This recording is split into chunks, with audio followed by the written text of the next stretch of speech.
Kathryn, welcome back to the podcast studio. How are you this morning? Always so much fun to be here. It's a beautiful spring day out there. It's great. I appreciate, we're all busy. We all got things going on, but when you get in this room, everything is great.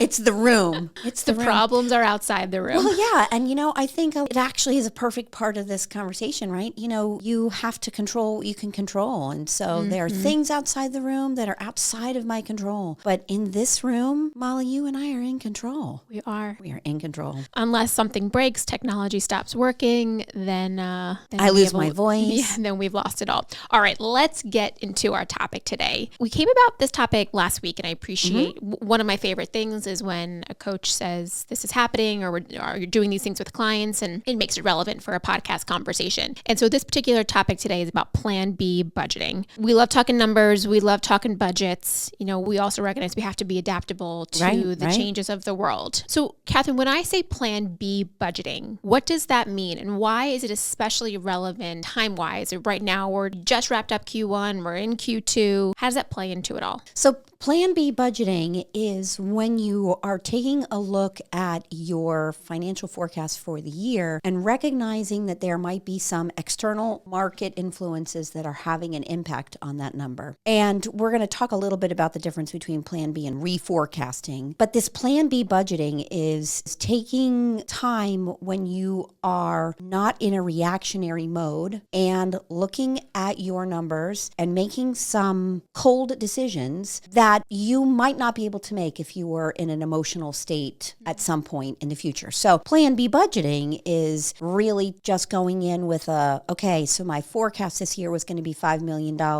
What if I need to think about a 25% reduction in that revenue forecast? What are the decisions that I would need to make in order to make a year be profitable or at worst break even and not lose money? And so that's the whole point of the Plan B, is to sort of take that revenue, slice it by a number, and then really evaluate from that critical perspective, what are the adjustments that I might need to make? So you're not doing it from an emotional place. So this is different than a reforecasting. Oh, absolutely. And I think of this as being, like it's a tool in your tool belt. Reforecasting might occur, depending upon the seasonality of your business.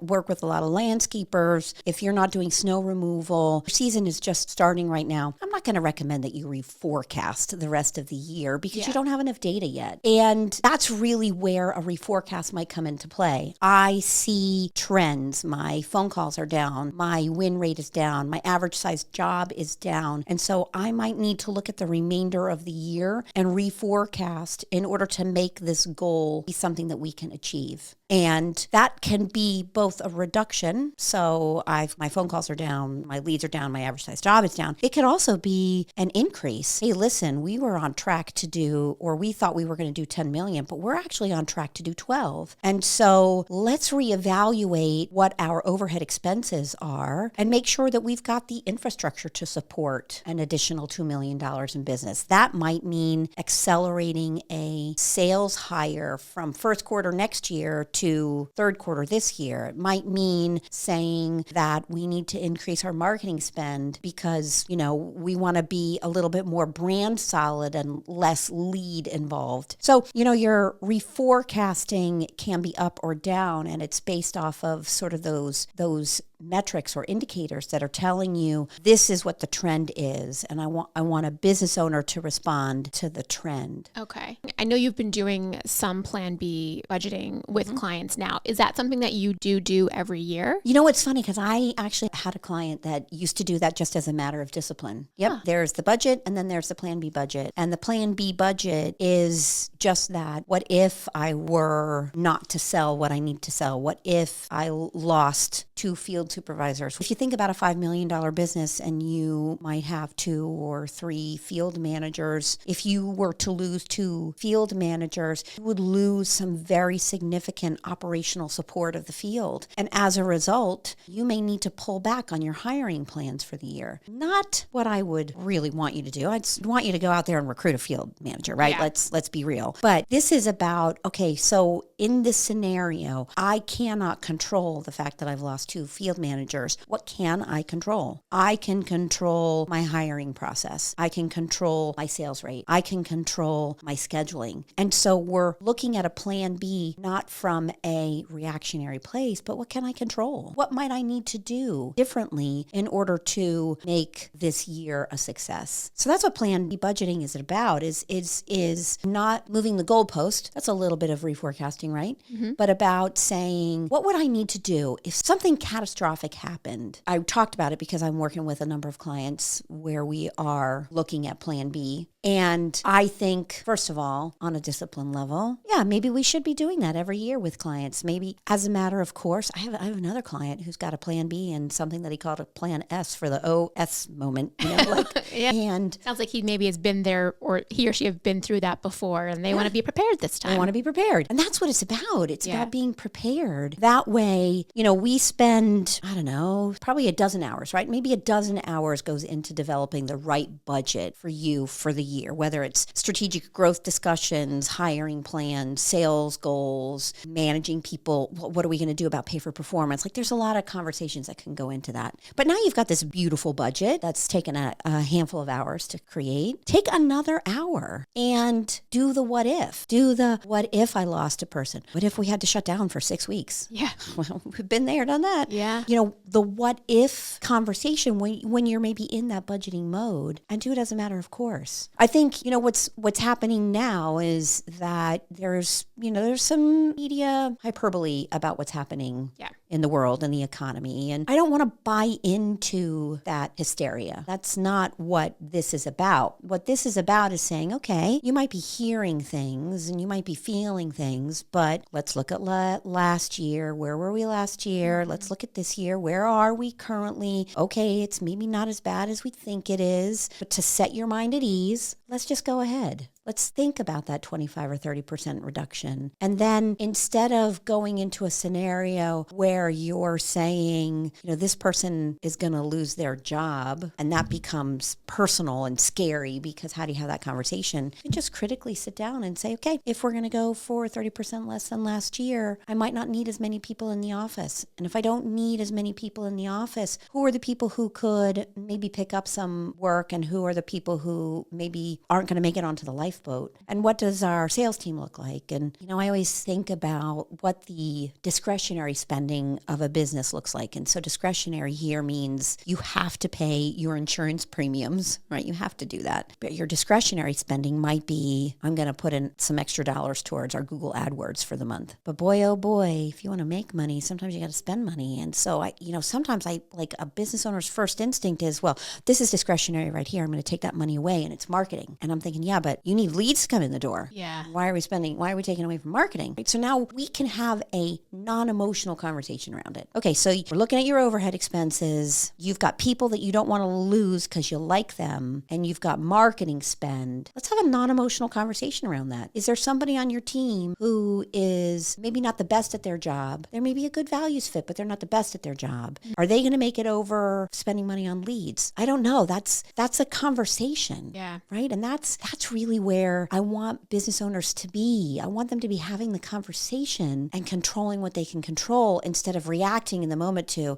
oh my gosh, the sky is falling. Yeah. There's no sky. There is a sky. There's a sky. The sky is not falling. You kind of leaned into already answering a question I had around, how does doing this type of activity or this exercise make a business owner a better leader? And I'm going to just make an assumption, like the fact of being prepared, of being able to have made decisions around what may need to happen based upon certain scenarios in an unemotional state. It allows you to just work the plan as opposed to be doing so in a frenzy or a tizzy or in an emotional state where you're trying to react to all different things coming at you. Right, exactly. And, you're, as a business leader, we coach to and advocate for a level of transparency. And so people, make no mistake, people are listening to the news. I'm saying don't react to it, but people are listening to the news. Just turn it off. Well, yes.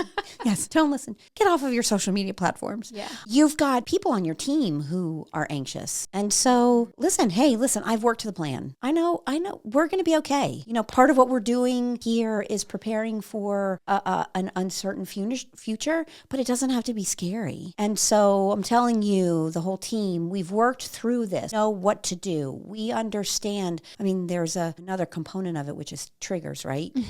We understand what the triggers are. And so please rest assured that I've got this under control. Make no mistake, I am not suggesting that you go into a room and say, well, we know who we're going to cut. If things get bad, we know who's on the chopping block. I'm not suggesting that, but certainly a level of transparency to make sure that the team knows this is something that you are thinking about and planning for, and it's in your back pocket. Again, it's a tool. It's in your back pocket, and if you need to bring it out, it's there. And if you don't, I mean, it was what, 2 hours, right? Maybe it was a handful of hours. Maybe it was a couple of conversations that you had with the management team about maybe what is the discretionary spending. All of that is an investment in security. And if you don't need to use it, throw it away. It's also a really good exercise just to hear, especially if you do have a management team, or maybe you are in the process of wanting to create one. You've got a couple, leaders you've identified that you want to hear more of their thoughts, more of their suggestions. It's good to hear those perspectives of what they think should happen, so that you're also not making a plan B that doesn't have, just some general insights from from players who make an impact. Right. I wouldn't recommend plan B in a vacuum, right? I wouldn't recommend that. Do that with your management team. Do it with your coach. Some advisory support along the way. It's easy. You've got your budget in an Excel format. It's easy to go in and just, subtract everything by 25%, right? Hit it, multiply by 0.75, boop.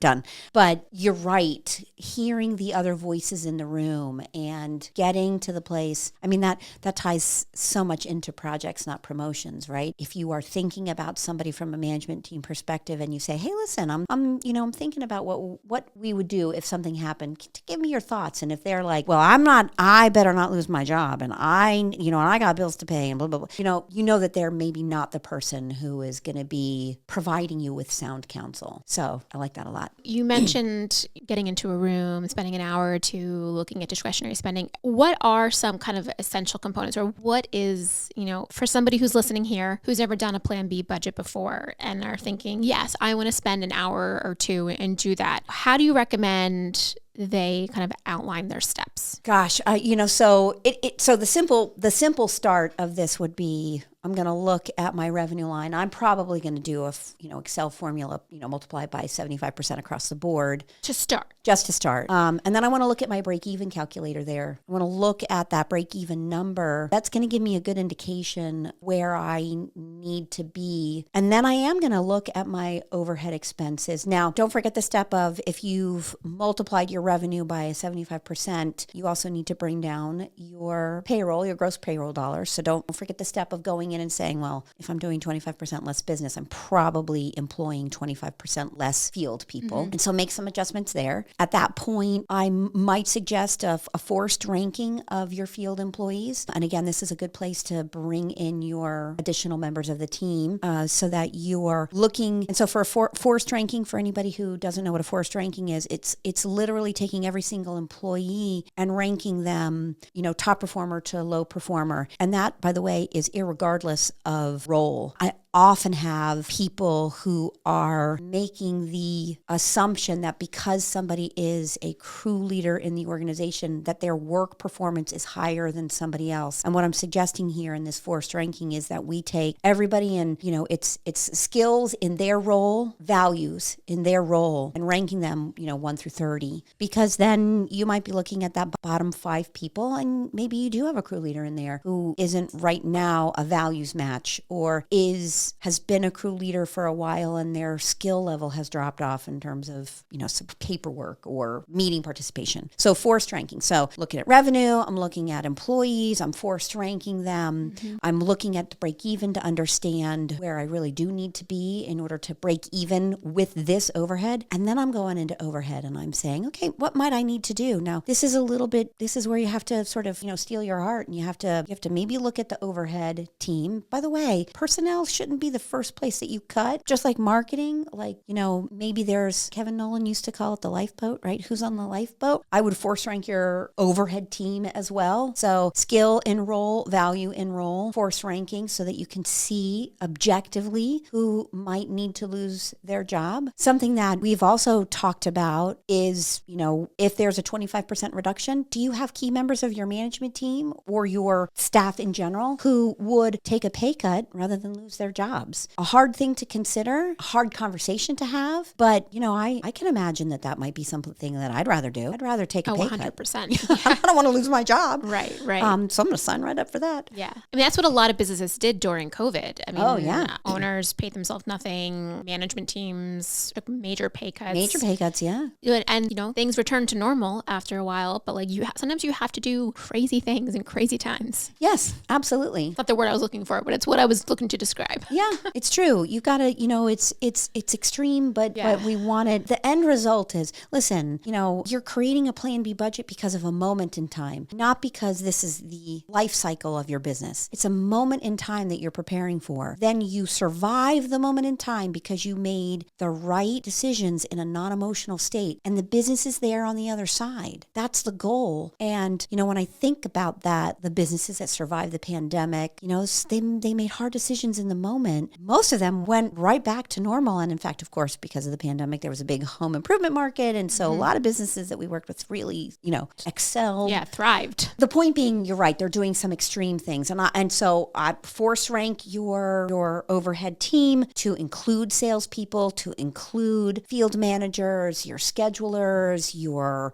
office support staff, you yourself as an owner, your management team. What's the force ranking look like there? And then I'm going to say you're looking at your overhead expenses, and maybe this was the year that you wanted to do a big investment in some tech. And if you're building this Plan B budget, maybe as part of that tech, you're looking for opt-out clauses, and you might weigh an opt-out payment rather than a maintenance contract, right? So maybe the maintenance fees on a tech would be $12,000 for the year, but could you go to them with a, hey, listen, we'd like to buy out the contract. We'll give you $7,000 cash on the money right now if you let us step away from the contract. A hard conversation to have, to be sure, right? Yeah. Especially when you think, well, this tech is just going to make the difference. It's going to make us better. But we're talking about Plan B here, right? We're talking about, what is preparing for a worst case scenario, and what are the changes that we might need to make. So I'm looking at all of the overhead lines there and thinking about that. Cell phones. If I am coming in at a 30% reduction in my revenue, and I know that I need to lose field personnel as a result of that, can I bring down my cell phone costs? So lots of crew leaders these days are outfitted with iPads. The iPads have data plans, and so can we count on some reductions there? Vehicles might be the same thing.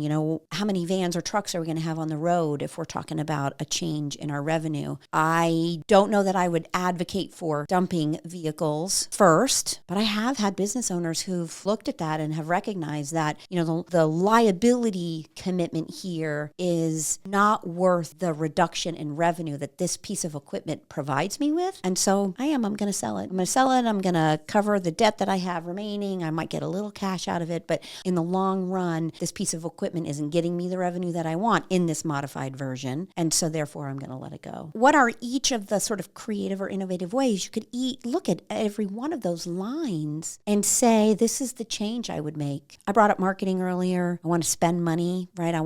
If you've got a problem with getting leads in the door, I'm not interested in gutting the marketing plan if it's a result. But let's be real, you probably don't need to sponsor the home show this year. And maybe the billboard that you buy every year, that's fun because you see your logo on the highway as you're driving by, maybe the billboard goes. So you might be looking at your marketing line, not from I'm going to gut it, but what are some of the nice to haves and some of the need to haves so that you're focused on the result, which is I need to break even this year, or I need to make a little bit of profit and survive, right? Totally. Ultimately, the reason you're doing this is because we want the business to survive. Right. That to be hit by something hard, that you will be able to come out on the other side of it. Right. What kind of conversations, like in the ones that you've been having recently, anything that's like coming that you're seeing a pattern of in terms of Plan B, or you've done a Plan B in the past and you've seen a company work the Plan B and it helped them him get through? Yeah, so probably I've seen businesses work the plan B and have survived it through. I think a little bit of some of the plan B conversations that I'm having right now are more about controlling the controllables. And, we're looking at year over year data, and we're seeing phone calls January, little down, phone calls February, a little more down, phone calls March, maybe not quite as down. I don't want business owners to move into panic mode either, right? We don't want to be in panic mode. And so that's why I'm advocating for it, right? Do it. That way you don't have to worry about it. That's what business owners do is, and then they have it if they need it. I've got a business owner who just pulled it out, and it remains to be seen what we do about it. But the point is it's there and ready to be pulled out, and pulling the trigger on it, then, okay, we just move forward. Is it fair to say, especially for a lot of businesses who are affected by seasonality, is it fair to say, every year there's a struggle, November, December, January, February? They're hard months. They're always going to be hard months. And so, but I can understand that, you're looking at the budget, you're looking at the actuals, and you're like, is this when are things going to get better? Does April or May kind of become more the litmus test for the year? Yeah, I would say let's look at April and May and see what there's just going to be more data. There's going to be more data, and, hopefully any sort of hysteria about the news cycle will have calmed down a little bit, and you can see more of what the reality of this year might look like for you. Which then might lead you to a reforecast. Which might lead you to a reforecast. Mid-year. Yeah. Okay. Yeah. I wanted to say one more thing about the sort of the steps to follow. Oh, yes, please.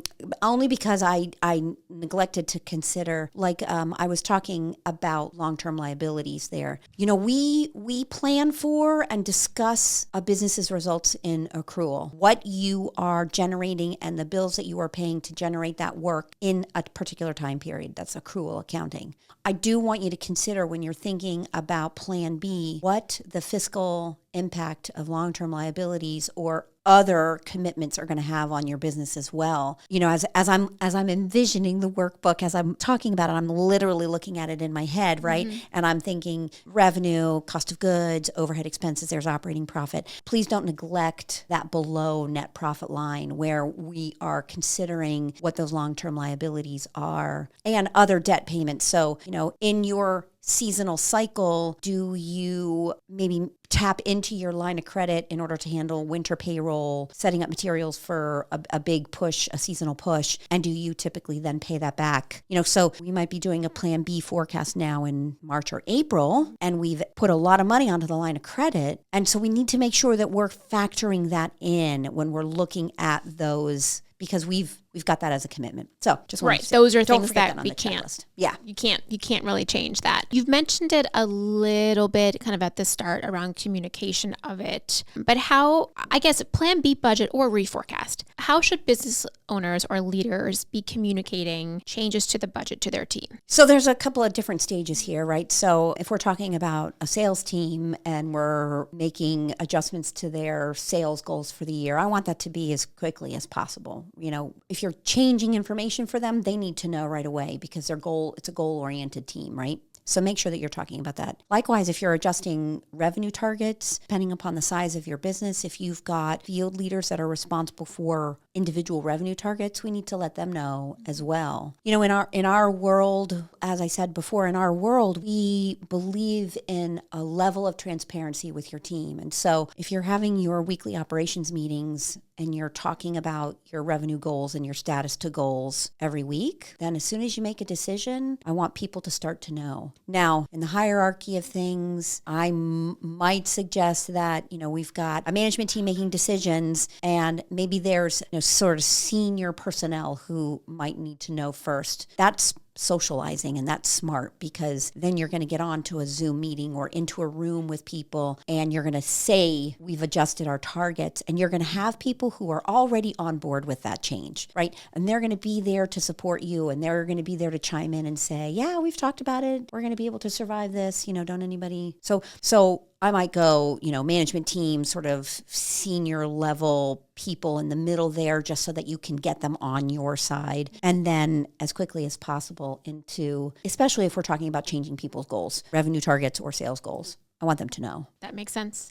And as we always say, and something that we also have to keep practicing here, you need to communicate these things 10 times more than you think. Yes. If you've already done it a lot, got to do it more. Yes. It's hard. There's so many things happening day to day in a business and in life. And we think everybody knows the changes that have been made because we've said it once. But the reality is No. they haven't heard it yet. I'm a high I. I talk all the time and I still undercommunicate. Not often, but I'm also a high I, and I also undercommunicate. We can be vulnerable here. Yes, we can. We're not. I never said we were perfect, everybody. No. I always say we practice what we preach. This physical space here is small. This is what we're in control of. Yes, in this moment, once that door opens, again, we go back to, a business. Yes. Life. We do. Kathryn, what is one piece of advice that you would give to business owners who need to create a plan B but are feeling overwhelmed by it? Talk to your coach first because, the most important thing that you can do is get the emotion out of it. So whatever head trash that you might be feeling, oh, I just hired this person, I can't let them go. Oh, I just signed this contract with this company, I don't know what to do about it. Oh, like I just bought this piece of equipment. Whatever head trash you've got, you need to get out of your head. This is the ultimate of control your controllables. Make hard decisions and then put it away, and maybe you won't ever have to look at it again. So I would talk to your coach first and sort of get that emotional piece out of it. And if you don't have a coach, really the focus and goal here is to be clear and calm while you're doing this to prevent your future self from having to deal with chaos. Yes. There's really nothing better than being able to thank your past self for doing things, well by you or right by you for your future self. Right. I don't remember if this is Winston Churchill or not. Prior preparation prevents piss poor performance, right? A lot of P's. A lot of P's. Love that alliteration. But that's what this is about. It's about preparation in order to prevent yourself from spinning out. Kathryn, this was great. Thank you for jumping on and kind of bringing us into, a topic that is very relevant in your world right now and relevant in the lives of our clients. As we said, if you are listening to this, you don't work with us, or you don't have a coach, we'd love to connect with you. Make sure that you're utilizing, the tools and the resources and the advice of others. Oh, absolutely. That are out there. Talk to somebody who you look up to, or you see as a mentor, whether it's, within the industry or within your local community, because the reality is they're also probably feeling similar things and are needing to take similar actions. Absolutely. All right. Well, Kathryn, until next time. Absolutely. Thanks so much, Molly. This is great.